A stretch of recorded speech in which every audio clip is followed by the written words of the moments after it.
Jamaican exceptionalism has been part of our ethos from we have some of the best music in this world. I am a collector, a proud collector of music, and I can assure you there's nothing more factual than that. Jamaica probably has, if not the best, it's really ranked up in the top 3, I would think, in terms of fusion cuisine.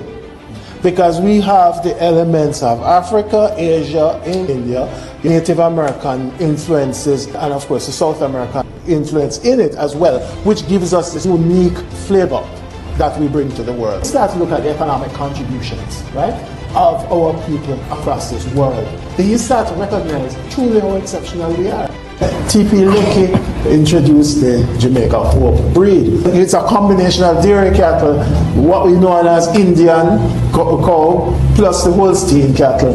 That was genetically quality engineered, if you will, to create the Jamaica Hope breed. What that did, it created a whole new dynamic for a number of our small and medium-sized farmers and so on. Look at somebody like Dr. Henry Look. Cannabis, he used that for glaucoma and other such things. Our achievements are being hailed globally in terms of the economic transformation in this country. ICT. You look at persons like Mervyn Eyre. Those are the guys who brought in some of the banking systems. Edmund Hennes is the head of the multi-link system, which, frankly speaking, benefits 1.8 million Jamaicans who use the ATM cards. This is not an exhaustive list.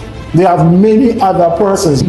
Exceptionalism is part of us. This is what we have achieved. We're little, but we're talawa.